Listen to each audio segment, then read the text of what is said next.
Good morning, everyone, and welcome to American Scouser's Morning Coffee or Tea with American Scouser. Friday morning, Kermit is back in action. It's good to be green, TGIFF, as we like to say over here. And we have the old Friday gang back. So John is back with us, as always. John, what's happening? I'm good. I'm glad to have our third member back here. So welcome back, Anan. Yes, Anan is back in action. World's best boss. Is that like some kind of like a Turkish coffee thing you got going there? Because I was way too small. It's just my tiny mug. I didn't have a mug, so I had to scramble and pick something up. So I picked this tiny little mug. Man, on Wednesday when we were looking at headlines, it was kind of like really international break and everything. It was kind of like tricky to find stuff that was really legit to talk about. So, but we do have a lot. Good morning, you handsome devil, says Ryan. Yes, I know. We're in rare form as always. I'm assuming must be talking about Anan, who literally just strolled in the last second over here. But hey, good to have him back. Let's get to the headlines over here. We're going to focus mainly, I think, on the Klopp press conference. Obviously, the big news is Trent is out. But Konate looks like is going to start. So we were talking about this on Wednesday, John. How do you take that news? I think we talked about as long as they're not both out, it's not catastrophic levels. Yeah, it's not catastrophic. I think Joey G can do a job at right back. It's nice that we're gonna have experienced center halves over. Is that me? I'm sorry. Is that me? It's probably Anan because he's here. No. If there's a sound issue, it has to be Anan. Good afternoon from Nigeria, says now. Good afternoon, sir. Right. Oh, so where'd I stop? Yeah, it's nice to have a good center back pairing that's experienced, that can handle some of the pressure that's inevitably going to be soaked up on us at the start of the game. Like I said last show, it's first game back from international break at Wolves. The fans are into it, so it's going to be a tough start, I feel. So it's good that we're going to have, Konate and Matip in defense over, let's say, Kwanzaa or something who's relatively inexperienced. So yeah, it's not ideal that Trent isn't starting, but with Konate back, it's not the end of the world, right? Yeah, I think it definitely is better than and less scared than like a Kwanzaa, Matip, and then Gomez on the right, kind of a trio. At least you have center backs playing their center back position. And I don't know about you, Anam, but I'm totally comfortable with Gomez playing at right back. I think he does a good job there. Defensively will be better. And I feel like he picks his spots to move up top. I guess the bigger question becomes, will he tuck in and play that Trent role? Or are we going to kind of like switch back to what we were doing and play four in the back? I don't know. I think we'd play four in the back just to avoid taking a risk with Gomez. I'm happy Gomez is going to start. Konate is back, so Gomez starting is okay. We saw him in preseason play there a few times. He looked okay. Listen, is he going to make mistakes? It's Gomez. But am I scared or am I nervous? No. And it is we're going to say it's an easier match that we're having, so less worry. I mean, if this was a bigger game, I'd be like, okay, I'm panicked. But easier match. It's a good time to try. Don't say that shit. But also, here's the thing. We should have signed a freaking right back, and we didn't. So now we're paying the price. And look at that. It was instant, too. We talked about it in preseason. Oh, well, maybe we'll need a right back. Well, we freaking do. We didn't sign one, and now we're scrambling, and here we are. Yeah, I mean, obviously, normally I'm totally okay with, like, if you said the back line was, I don't know, Van Dijk, Konate, and then Gomez as right back, I don't think I have any concerns at all. I feel like that's kind of like a good lineup. I think we're like a little shaky with, and I think it's like an odd duo too, having Konate and Matip together. I can't recall the last time we had them start together. Spurs away before. Is that what it was? So that's some time, and it wasn't bad or anything like that. Like I say, I'm okay with Gomez starting at right back. Sir Z says, what if Robo plays as right back, start Costas along with Gomez and Matip? Man, I don't know. Now you're losing everything. I feel like when you move so many pieces, because I am not totally sold on Costas, I guess, as Robertson's replacement. I think if I felt really confident about that, I'll be okay. I mean, I don't know. What do you think, John? Because now you're putting Robertson on the right. If anything, if you were going to do anything like that, I would have put Costas on the right hand side. So at least you're keeping Robertson. That's what he does with Diaz on the left hand side.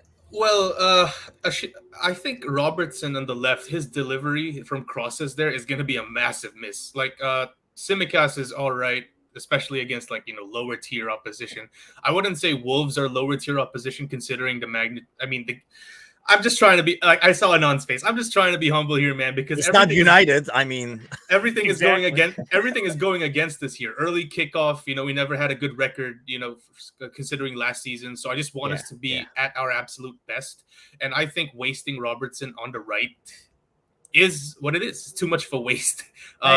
Yeah, so I think so too. So this is Robo played on the right. I don't know. Watch that game. To be honest with you, I did see him give away a goal though. But there we go. He assisted was on Bellingham. the left hand side. To be fair, like it's not like he was on the right hand side. But okay. So let's get back to the press conference. We will do a pre-match tomorrow. So I don't know.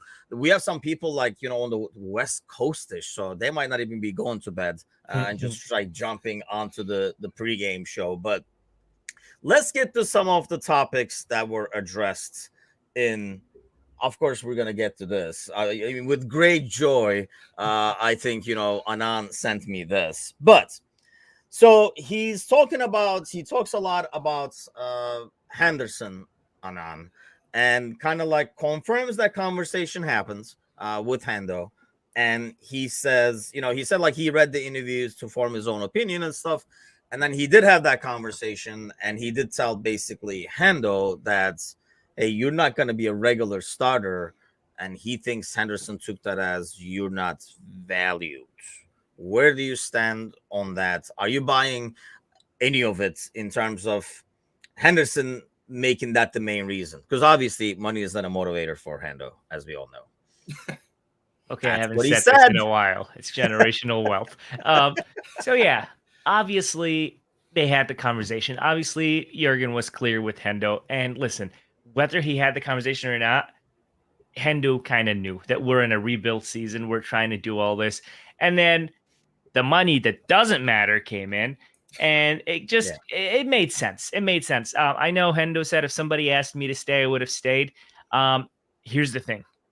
As soon as we heard about the Saudi money, there isn't a single outlet that said Hendo is staying. Not a single reliable outlet said, hey, I mean, if Liverpool wants Hendo, he'll stay. Listen, the money was there, generational wealth, and he just had to move on. And love him, thank him for everything, but there was absolutely no way he would have stayed, no matter who asked him to stay. If there wasn't a new deal, he would have been gone. And he's doing really well in Saudi. He's doing great. Is he those standards? I mean, I don't know. I'm not watching, so I'll take your word for it. But I don't know. I mean, Hendo will do well. I don't see why he wouldn't, because he will have the work rate. He'll win a lot of balls. He'll do that stuff in the midfield that nobody else wants to. Basically, he says, I cannot tell a player they can have 50 games because I don't know that. In our relationship, I thought it was important we speak about what happens if. And I don't know what that means. They're like, if these guys play good, you're never going to see the field, or I don't know what the if is. One thing he says, and I'm assuming this is either a typo or a misunderstanding. He says, I love him, but he was not great when they didn't play. Milner and Lucas were the same, so we talk about that now. I think what he means, we were trying to decipher this with John in the pre-match show. I think over there what he means, John, is these guys were not valued when they were here, and Klopp was playing them, but now that they're gone, everybody's like, oh, Hendo is gone. Oh, Lucas is gone. I think that's why he's bringing up Milner and Lucas's name. I think he's kind of taking a jab at the media, which he did a lot of it in this press conference in terms of James Pearce is so sore, I think, from the punches. But I think, he means these guys were not valued when they were playing. Now you guys are making a big stink that they're gone. Yeah. See, the thing is, I know I sent you that Jordan Henderson thing out just to see how you just to see if we talk about it. just to rub it in. Okay, that's cool. Yeah, because I know you're pretty fed up with this thing. Let me just say, if only humans had kind of that Pinocchio thing, where if they lie, their nose gets long. Because with Henderson in that freaking interview, man, his nose would reach up to the friggin' camera. So like, man, listen, in terms of him being appreciated, he was appreciated during his time here at Liverpool. Like, we loved him. He was a bastion. He was a good example for all the captains in the league, taking 100%. taking part in all those initiatives and everything. But he threw it away. So whether or not Klopp thinks that, the media is devaluing him or whatever when he leaves, in my opinion, he did that himself. 100%. Yeah, I think it's a good answer by Klopp too. I know he kind of like stays political. He doesn't bring like any word of the money in. So he kind of basically says, like playing time. He wanted to go. Good for him. Good for us, kind of thing. And honestly, in some ways, it has worked for us in the long run. I know. I felt it was a big loss at the time, and we will see in terms of captaincy, it will be a loss. I mean, we're going through captains like there's no tomorrow. Robertson, I think, is going to be the captain tomorrow. Obviously, with no Van Dijk serving that ban, and then Trent being out with injury, a hamstring injury, sounding like he will start practicing with the ball early this week, which means he is probably still questionable for next Saturday on, because hamstring is one of those things where you definitely don't want to rush it, because then automatically when you hit refresh with hamstring, you go back another 2 weeks. Yeah, and I don't want to be that guy. Remember my conspiracy theory that Konate wasn't really injured? He just didn't want to, entertain the Saudi offers, and boom, just like that, Saudi window closes. Konate is healthy. Listen, I'm not saying I'm a conspiracy theorist, but I mean 1 + 1 = 2. But it's okay. Yeah, I think Trent will be out another week after this one, just because it's a hamstring, and we'll see how Gomez does. Now, I have a feeling if it doesn't go really well for Gomez, Trent might be fully fit by next game. So it's just feeling another conspiracy theory. So we'll see. Yeah, I think Gomez will be fine. We'll looking at the other news. Hey, Anand, look at that. Thiago is running, and that is it.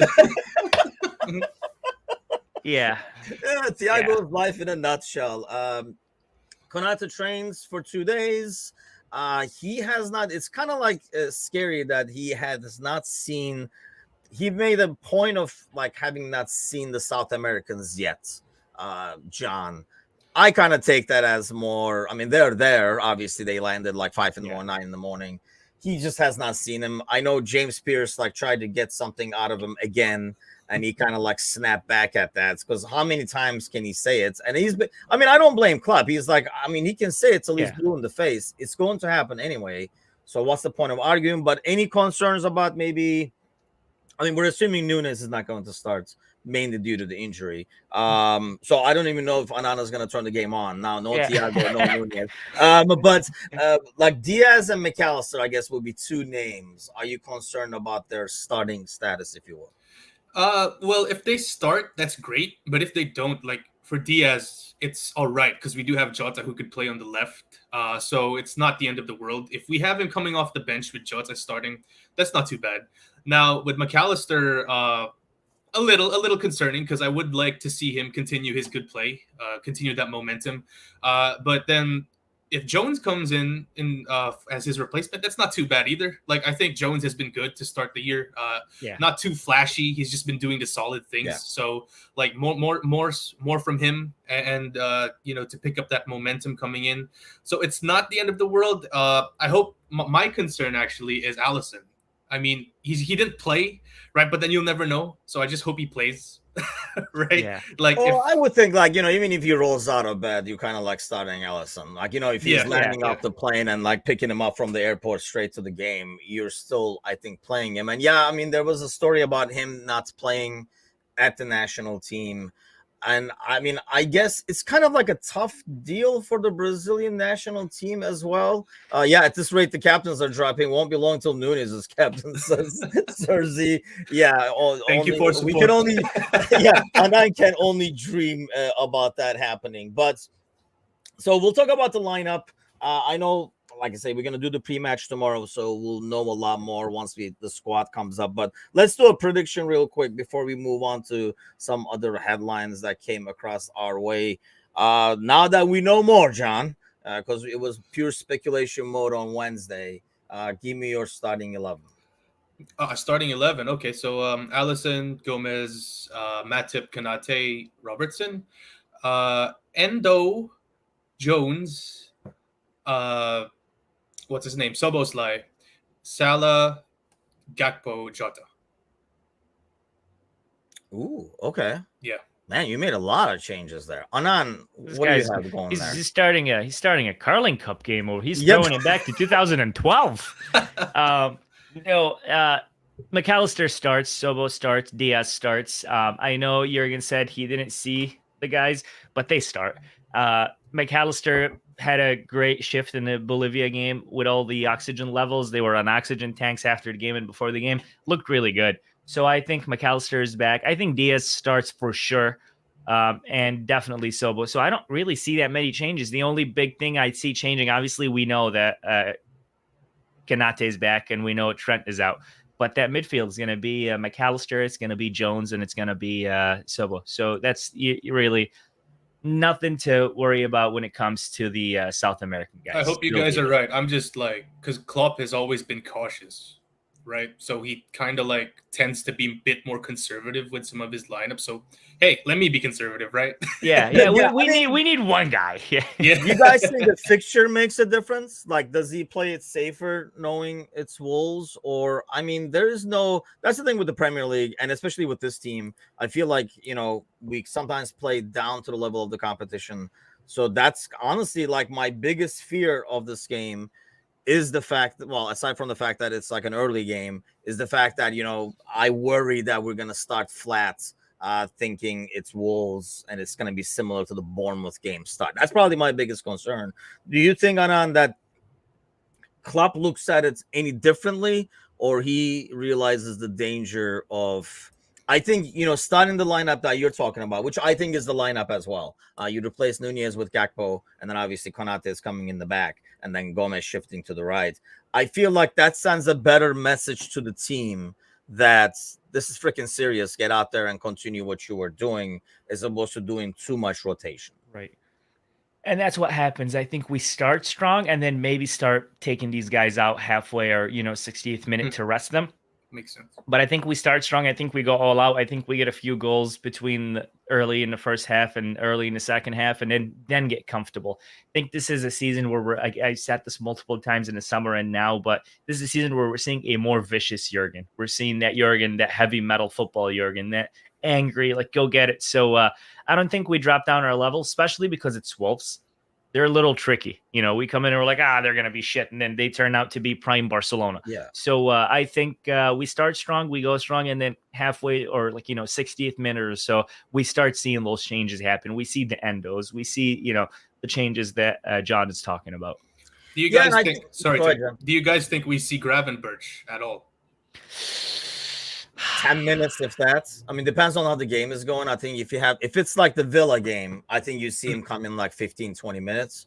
Otherwise, I don't think so. Because especially with the Europa game midweek, because I think you see him there. I mean, that's a good game to get his feet wet, if you will. What if we're chasing? No, definitely not. I mean, if we're chasing, absolutely not. Or I hope not. But yeah, I don't think maybe 5 minutes to make a quick little debut. Or if we're like 4-0, like 4-1, okay, we'll give him 15, 20. But other than that, I just don't think he's ready yet. He came into the teams, was in there for a couple of days, and everybody left on international duty, and there he's just trying to get caught up with everything. So I think too soon. I think so too. Like I say, the game midweek, I think, changes everything for me, because he's gonna there's no rush to get him minutes. And he sounded like, and he talked a lot about, almost like a rebuild, like a restart more than like a rebuild. And he's like, listening to Klopp this year, he seems a lot more excited than the Klopp, definitely like last year. Obviously things were not going well, but even before, the season started, he sounded more like a guy bored than, or like little tweaks. I don't think he's a man of little tweaks. He's a man of implementing. So I think this suits him a lot more. That's why when we were talking about him like in the national team and stuff, felt like he wasn't a good fit, because this is what he's more all about, like kind of building. And so I think it's like a better ordeal for him. Before we forget, well, actually not that. Before we forget this, let's put that on the screen over here. This month we got 2 weeks left over here. Head on over to the YouTube channel, subscribe, win a jersey so you can rock the jersey as you watch games 6:30 in the morning or 4:30 in the morning, wherever you might be. But yeah, 2 weeks left. Head on to, it's free. You get all kinds of good stuff and access to all our content. We don't do this. If you pay more, you get more kind of a deal. Go ahead and subscribe for free and get all the free content in the world. Okay, let's get to this. Speaking of James Pierce over here, James Pierce says, Matip is likely to leave Liverpool, so this is like basically James Pierce wakes up and says, man, I got to tweet something. So he just says, Matip is likely to leave Liverpool when his contract expires at the end of the season. I mean, I would think so, because Anan looks like, unless there are huge changes, we can have something with Mo, I guess. I don't want to go into that whole debate either. Didn't sound like Klopp wanted to in the press conference either, but the back line is where we're going to probably focus in this next transfer window, with the midfield being rebuilt. Right. You would think it's natural for him to go. I guess the bigger question would be, should we have signed someone and gotten something for Matip?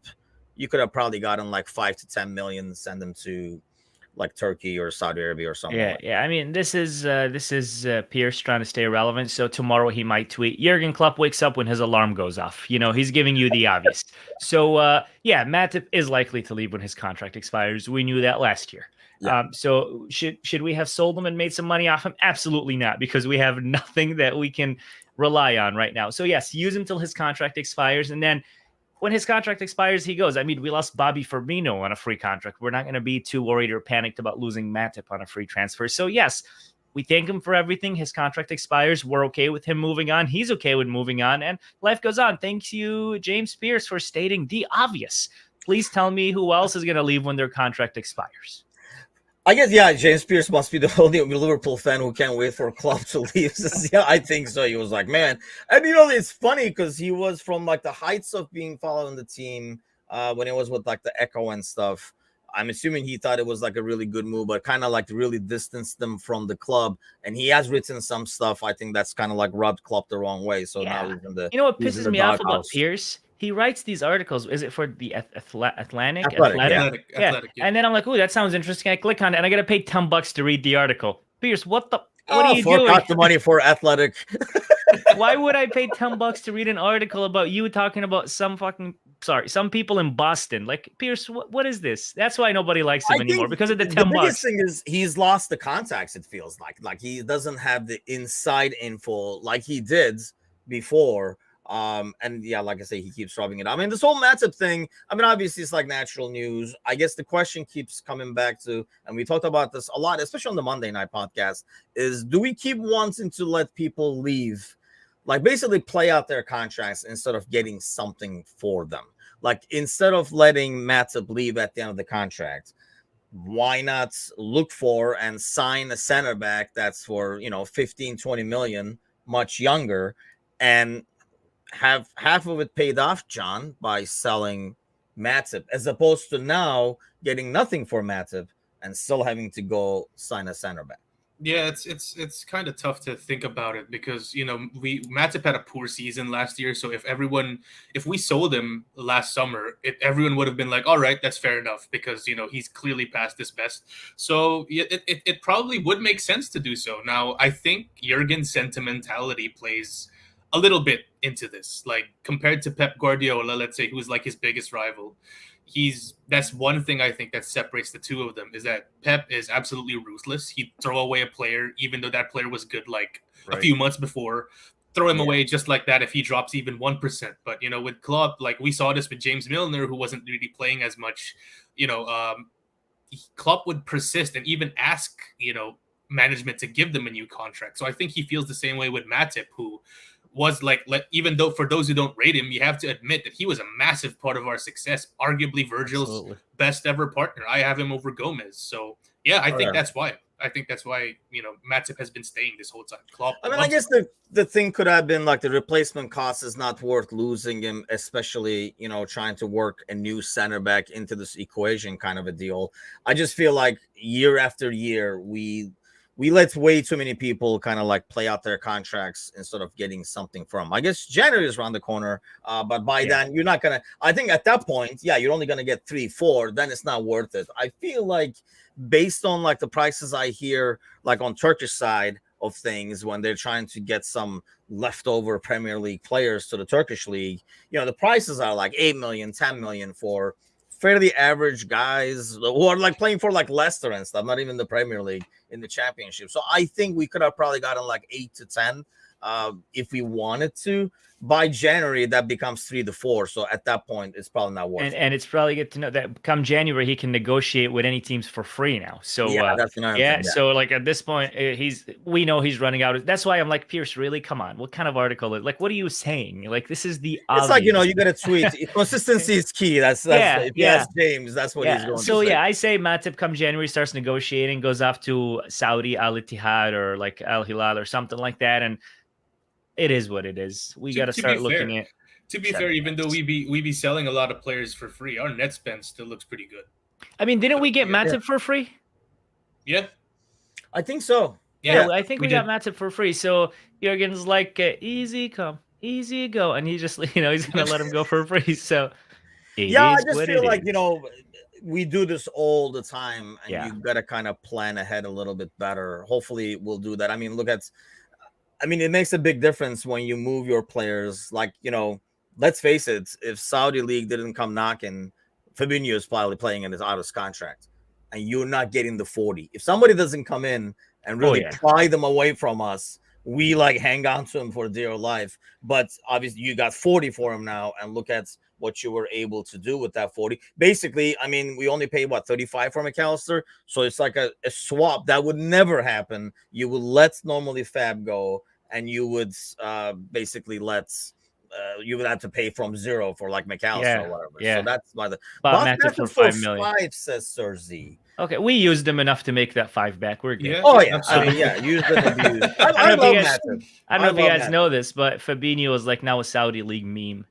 And it's not good. I saw that move that, I mean, more than the move that he bid on, it looked like when I watched that, and to be fair, it was only like 5 seconds. But when I watched it, I was like, I was looking for something else, because it looked like where the ball was, it looked like they were like, the whistle had blown, because it looked like nobody was playing. And Fabinho, mind you, was actually playing. And so that's funny, because yesterday I was reading an article, and mind you, it's an Arabic generated article. So they're making the Saudi league sound like it's coming for the top 3 leagues. And then I'm like, are we talking about the same league that I watch every here and there? Because that's shit. Like, it's absolute garbage. Has it improved? Because you probably are. You can be the only thing that improved is when those big teams that spent a lot of money play each other. But remember, there's only 4 of them. The rest, is so bad. Like, it's so bad. Like, the team that Fabinho was playing against that he got megged by, it's one of the bad teams. That's why it looked like nobody's playing. Because, like, Al Ittihad have the super fancy players, so they're like, haha, look at these guys. We'll just walk around and get the ball and score. Yeah, that's what it looked like. Yeah. He was really and then the other smaller team is like, let's take the ball and do as much as we can within 30 seconds that we have the ball. So let's dribble, juggle, dance, and twerk so we can be on YouTube, So they do everything they can in 30 seconds, and then they lose the ball and they don't get it for another 4 days. Dude, it's bad. It's so bad. I don't know what they're talking about this league is like now coming for the top leagues in the world. I think the only league it competes with right now is probably the Indian Super League, and that's pretty bad. So I don't even know anybody who plays. I think nobody does. That's why I said it. They've taken the first step. I think the next step is, are they going to bring players that are average to above average to shore up more actually defenders and midfielders and stuff like that, and not just names that because they have a good Ultimates cards and FIFA kind of a deal. So that's going to be the next step. And honestly, I mean, we talked about a lot. They've caused the damage that they want. They have ruffled the feathers in Europe, and that's all they really wanted to do, because European teams are going to want this to stop.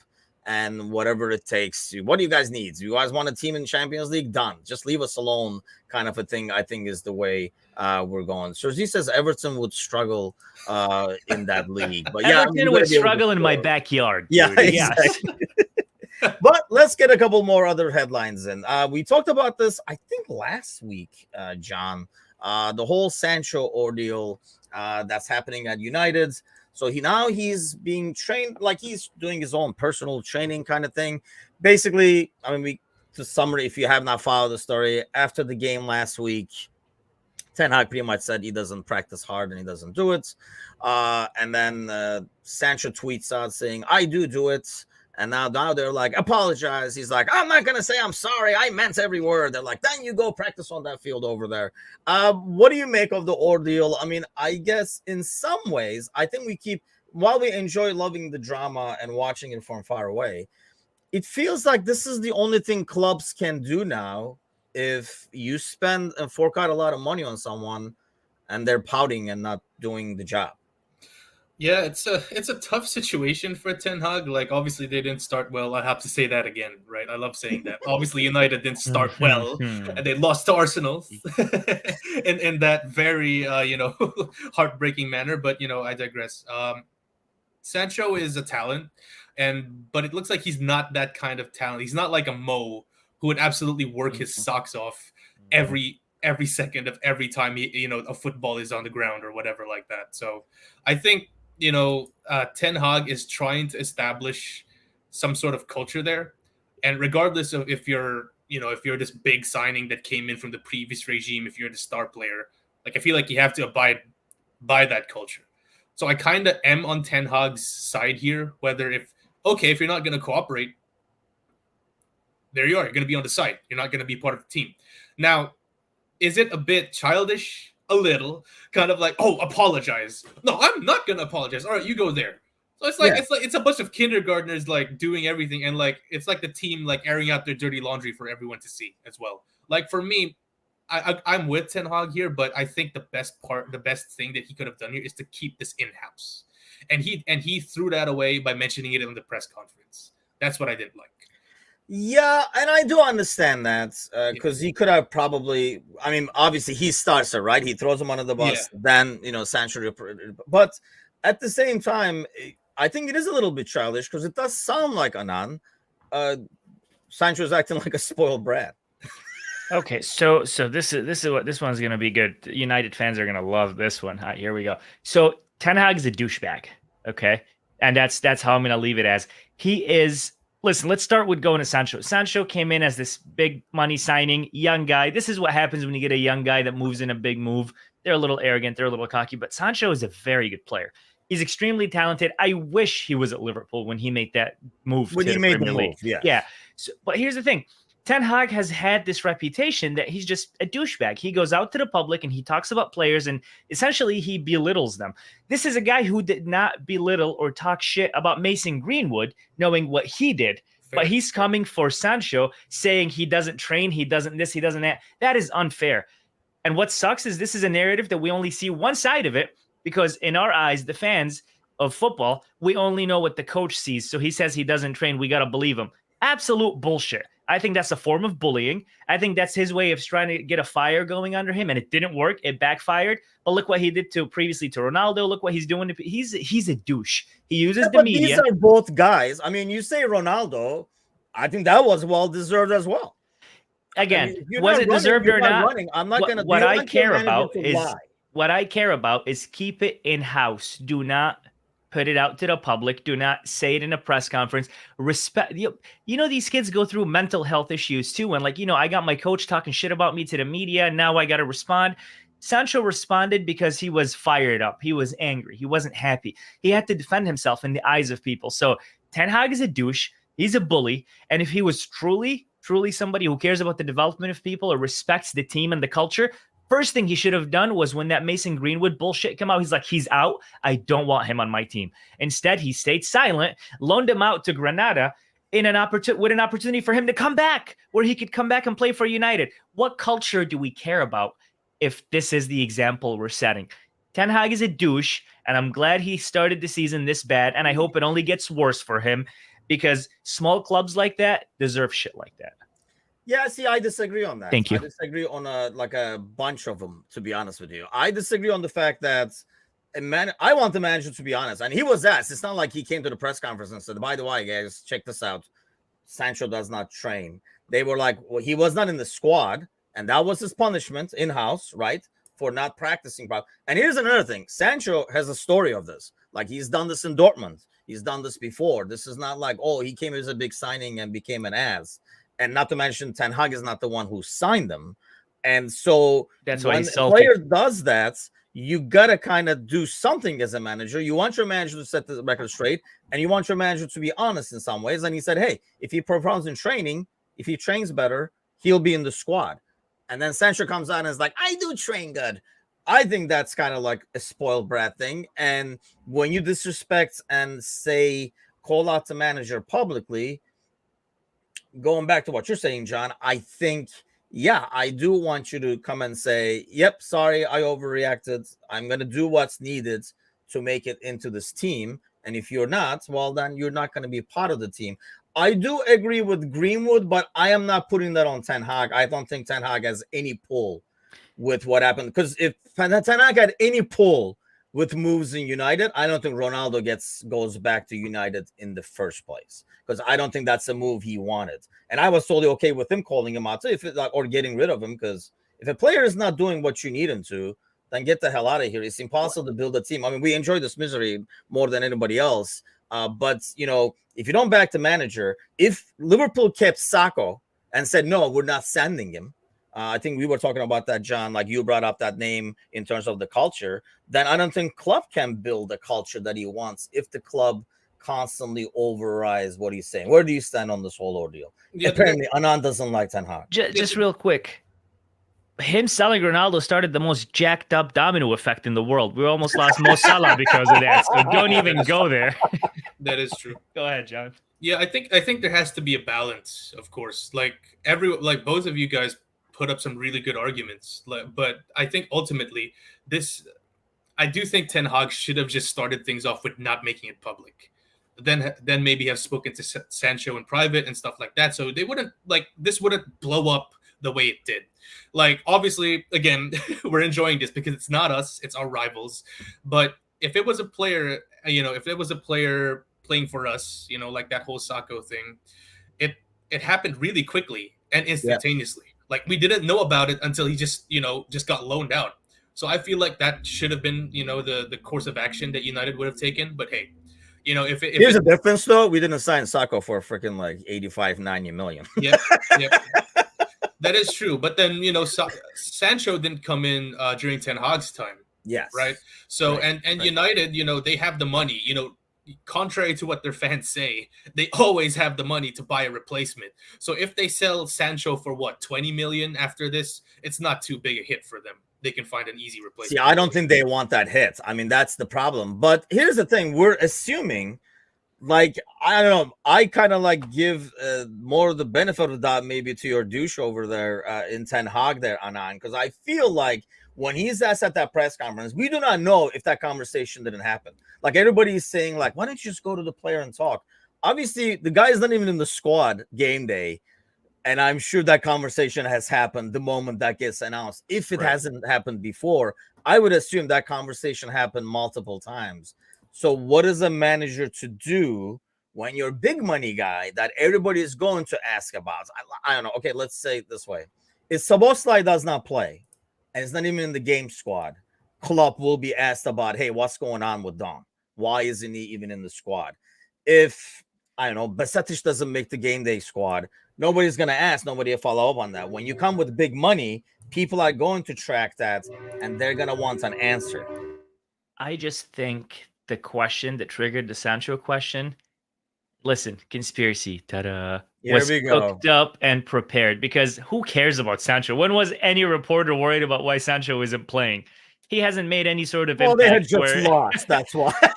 He hadn't made any impact where people are like, ooh, Sancho. So, I don't know.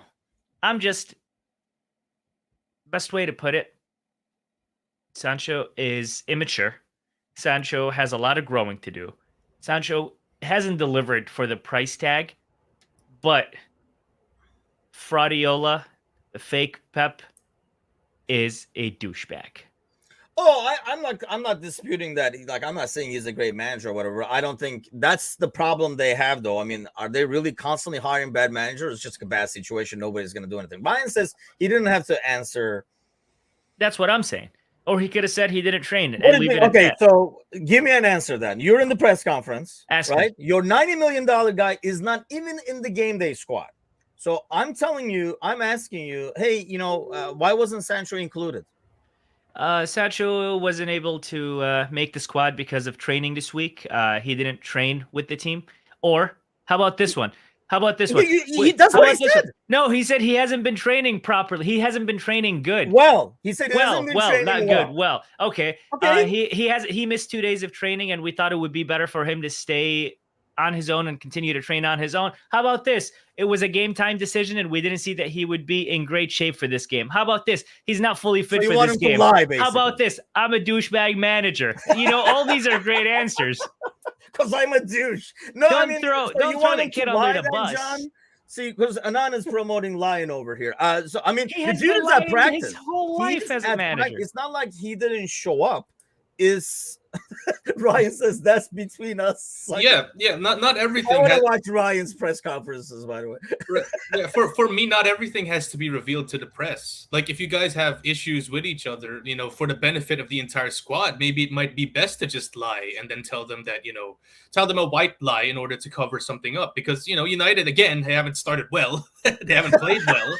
So you should make a sample. You can occasionally play this in there, right? United haven't started well. They haven't been playing well. So maybe I feel like for the benefit of the team, it would have been better if he just lied about it and said that, oh, Sancho is not, up to scratch in terms of like the intensity of the game. And I feel like people would accept that because considering you guys are playing Arsenal away, right? You need everyone to be at their absolute 100%. If Sancho is like 95%, that would be understandable. Wait.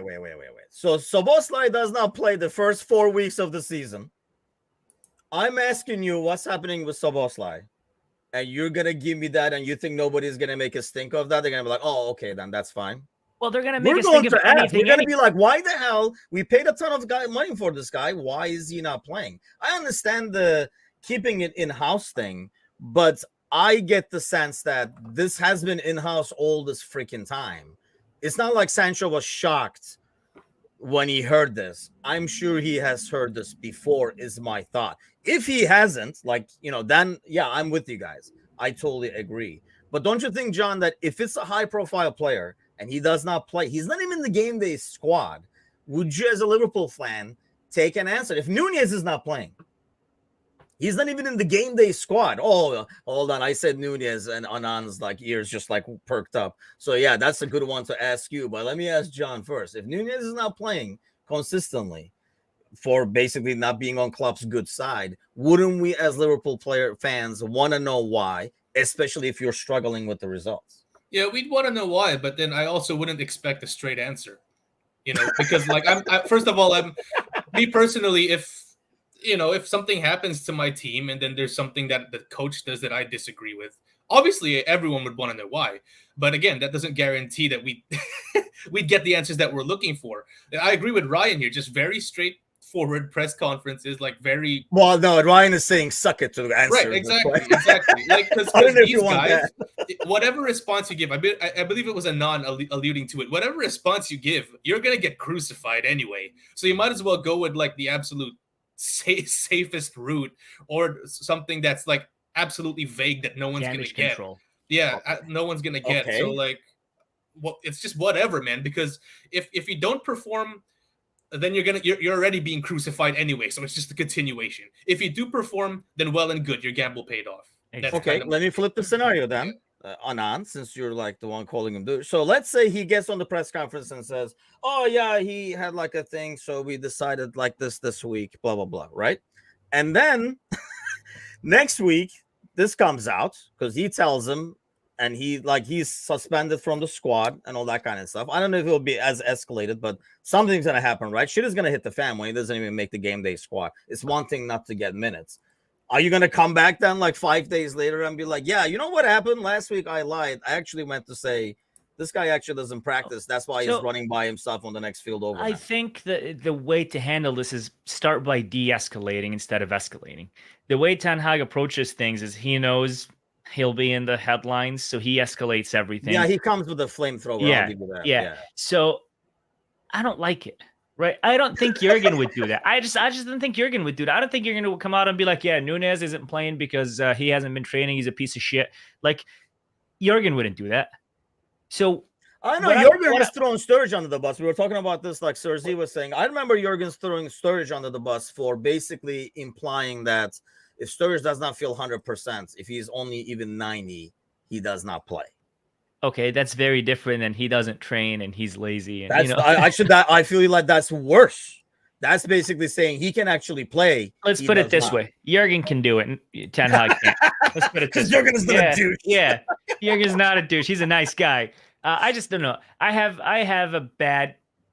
I don't like Ten Hag. He gives me those bad vibes where he likes to be the headline. He likes to be the guy everybody's talking about, and he just likes to throw people under the bus. So when whatever happens, he doesn't get blamed. And that's why I don't like him. I like the job he's doing at United. Great start this season. Exactly. Keep going.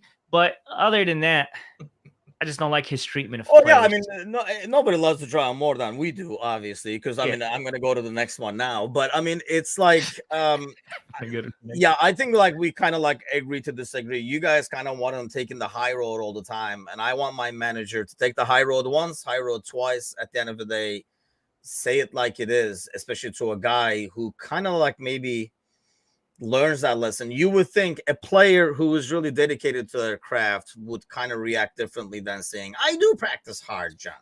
Yeah, there's like when Mourinho did it with Chelsea back in the day, it worked, right? That's the thing. Like everyone goes like, oh, when Mourinho did it, but then I feel like that's like a one-off. Like he's tried it again and again now, and there's a reason why like everyone goes about the Mourinho 3-year cycle where he builds the team first year, second year he wins it, and then the third year everything falls apart. So I feel like you can only go so far with that strategy of blaming players, or trying to call them out, trying to fire them up. Yeah. So the key is trying to find, of course, the right balance, as with everything in life. Trying to be philosophical here, and I think the likes of Pep, the likes of Klopp. Pep, obviously his job is easier because he could spend like $1 billion without batting an eye. But let's use Jurgen as an example. He almost always never calls out, like Tim, you mentioned the last instance of him probably doing that was Sturridge, and that was way back when. Yeah, right? That was the only one I can kind of think of. That was a while back. I mean, the thing with Jurgen for me is like if ever there's an issue, I feel like he likes to keep it between him and the player, and then he's developed a relationship with these players enough where he knows that he could talk to them man to man and get a direct response. This is why this whole Henderson thing was very shocking because, Henderson coming out with all this stuff and everything, because considering he was the captain and all that, you'd think he's one of the closest with Jurgen. So it's really surprising. So listen, with Ten Hag, long may it continue. Long may this turmoil continue. But if you're a United fan, you're definitely wondering if the wheels are coming off already. Because of all of this, the Greenwood situation, the Antony situation, and now the Sancho situation. I mean, I've been droning on, but I guess what I want to say is I do not want to be a United fan right now. The irony is, if Sancho waited like 3 days with Antony gone, he would at least be in the squad now, and he might get his opportunity because that right wing opens wide open where he could get some minutes, but he kind of pulled the trigger already on his tweet. And here's the thing, and I think goes back to sometimes I think if you have an established team, we were talking about, when we're talking about the Sancho thing, we brought up like a New England Patriots kind of thing. When you have like a locker room where it kind of disciplines itself a lot, I think the manager has to do it a lot less and has to call you out. Because I'm telling you, if Sancho practices like that in Liverpool, when he comes to Liverpool, Milner and Hendo are up his ass where Klopp doesn't even have to get to it. Before Klopp can get to it, Milner is probably slapping him around and like Hendo is kicking him. To your point, Tim, like for a locker room that like establishes itself, has its own rules. In order for that to happen, shouldn't Ten Hag start setting the ground rules? though, and this is kind of him doing it. I think and that's what he's probably trying to do. Right. But the problem is you need leaders. And, we talked about this before when Fernandez is your captain and your leader. And your leader, which we're going to talk about next over here, is, one of your captains is Maguire, and you stripped him off of it. I think, when there is no leadership in there, because that's not really on you, put the right people in there. I mean, that's why it's night and day when you compare locker rooms. Like I said, we were talking about this with my brother when I was like making fun of him for having Fernandez as the captain. I'm like, how is this guy a captain? We all remember how he quit mid-game when Basetic put a move on him. Why would you want a guy like that as your captain who quit on the team mid-game? What kind of an example does that set? And we could not come up with anybody. Whereas, Ryan says the wheels came off as soon as Bruno became the captain. I think you look around that locker room and you can't really find somebody. We couldn't with, my brother, Edit. Like we were like Rashford maybe, but it doesn't have the personality. You couldn't find anybody. Whereas you look in our locker room, maybe not able to replace Hendo and Milner, because I still feel like that was a great captain duo. But you have so many people. I mean, look, okay, so you lost those two. You had Trent and Van Dijk. Those guys are out. Now you have Robertson, who's the captain of his national team. You have a young kid in Sowas, like who captains his national team. So you got so many people in your squad with leadership. Don't forget Endo. Don't forget Endo. Endo, yes. Yeah, you have so many people in there that are actually like leaders in their own team. They're like captain their national team and stuff. So I think when you have a locker room and a culture like that, it doesn't come to the manager even. That stuff gets sorted in-house meaning in the freaking locker room before even like the manager comes in. They don't have that, and there you go. And we forgot Mo, by the way. Ryan mentioned, we didn't even mention Mo. I mean, there's so many names in there that you could say, hey, can be a leader, whereas you can't find one on the other side. And I think that's the problem when you bring a young kid in like that. And he's coming with this money, walking into a culture like that. Yeah. It's a lot easier for him to go haywire. Exactly. And the manager has to be a douchebag to try to like get everybody sorted, as opposed to coming in and on the second day, Milner and Hendo pull him aside, and they're the ones who bully. Going back to what Anand was saying, they bully the new guy and say, "Hey, you practice properly with us, or else." And then that guy kind of fits in. So, like you guys say, long may it continue. I wanted to ask you guys about this before we head out over here. About Maguire, Carragher was talking about how in the friendly, this I feel like Anand, you'll like this because this is a conspiracy story at its best, I think. Onana is starting to yell at Maguire, in my view, disgracefully playing to the gallery to endear himself to United fans. Do you even buy that? Or, we don't say that. Or is it like easier to make drama out of a team that's in turmoil? Because, I don't know, every goalie yells at their defense. Nobody sees an ulterior motive. No, this is normal. This is football. You're playing. You're in the heat of the moment. You're the keeper. You need to tell your dumb Harry Maguire to position himself properly. Absolutely normal. But there's a campaign now that's... is like feel bad for Maguire kind of thing. And listen, never seen anything bad from the guy outside of his football. But this campaign that's like, oh, he's such a nice guy. You guys are doing this to him and that. I hate it. This is a part of it. This is what started it, if I'm not mistaken. So absolute bullshit. Yeah, I feel. How about you, John? I feel the same way. I think it's part of the campaign, but I want to talk about the campaign as well too. But John, what do you think? Yeah, it's just because he's English, isn't it? Like he's what is he, like one of the captains for England as well after Kane? So like that's the English press trying to defend him and making him look sympathetic in front of everyone. Like, listen, you come into a big club like Manchester United for a big fee. Like, let's just compare, right? Van Dijk came for what, 75 million, right? Or so. And when we bought him, like everyone was like, oh, they paid 75 million for Van Dijk. Oh my God. And then when he started to deliver, like everyone was like, oh shit, this guy might be the real deal. Like with Maguire, I have never seen a player like ever since he started playing with United. Like I will remember that fondly. They started with a 3-0 win over Lampard's Chelsea, which of course is not a big deal because it was Lampard's Chelsea. It is Lampard, yeah. Right. And they're like, oh, look at this absolute colossus. Look at this ball. Look at this captain. And then, like, after that good start, he just went down and down and down. And I've never seen so much excuses made for a player, which is why, any news that comes to me for, like, Maguire in terms of him being criticized is absolutely deserved for me. Because, simply put, he hasn't lived up to the fee.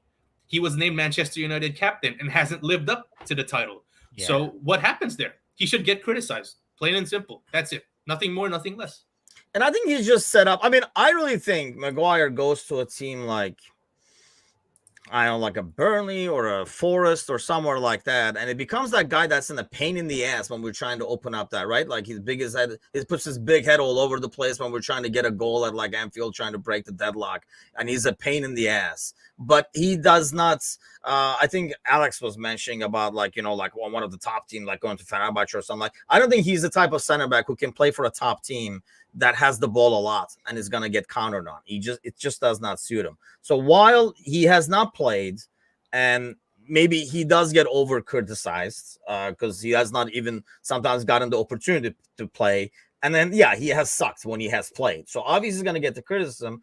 But in some ways, while people have like, draw sympathy on him, doesn't he kind of bring it on himself? Or are they doing this so that he could have taken a pay cut and gone to another team? He did not. He wanted to stay there.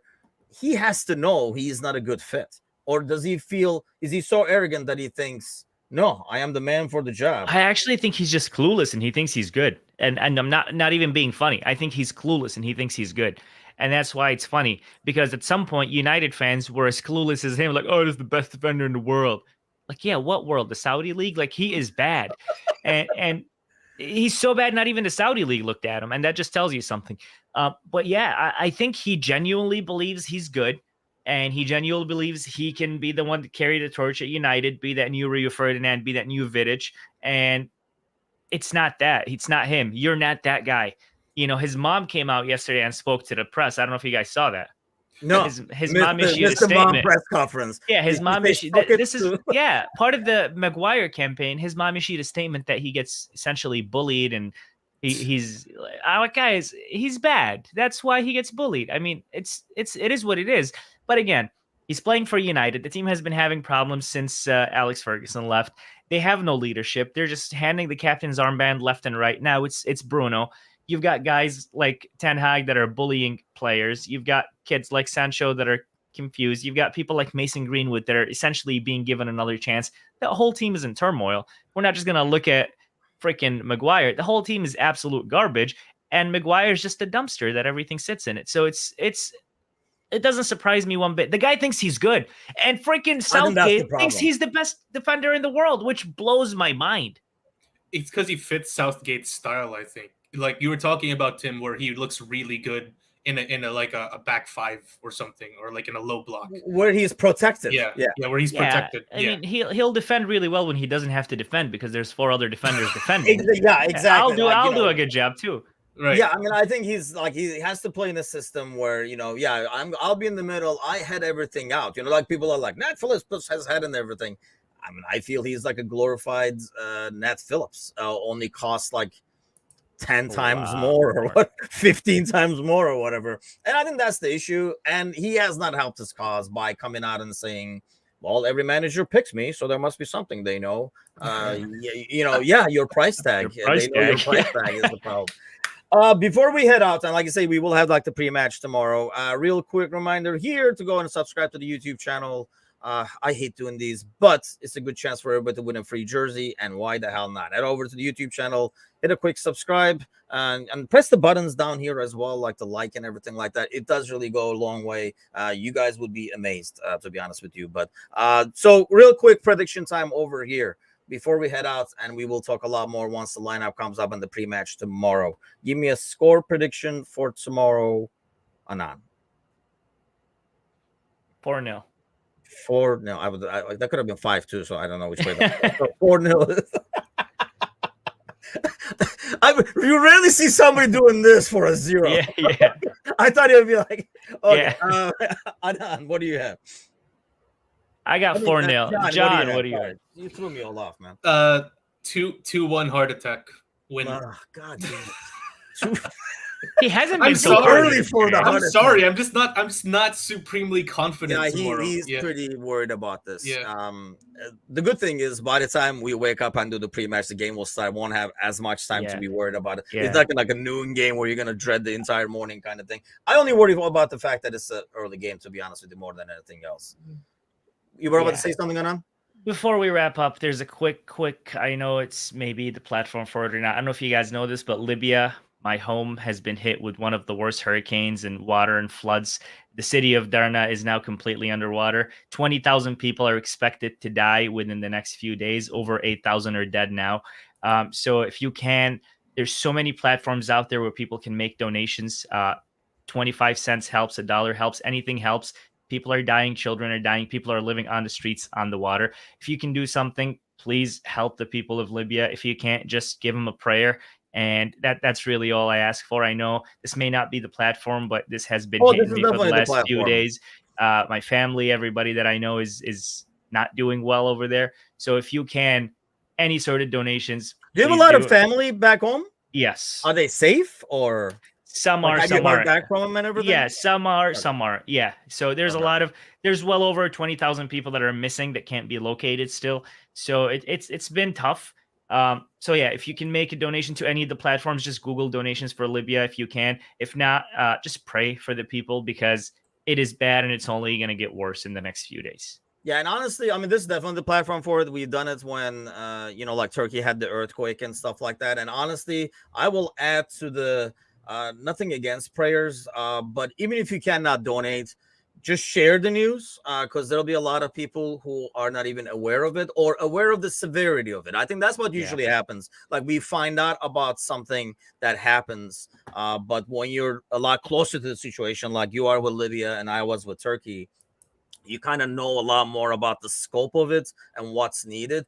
Even if you can't donate, just give it a share and let somebody else know about it so that maybe they'll be able to donate. And that it goes a lot. Every little bit helps. I've done that with like the earthquake thing and talked to a lot of people there. And I'm sure you're going through the same thing now. It's like everything is needed right now. So every little bit helps and everybody waits for the other one to help or feels like their help is not going to be enough.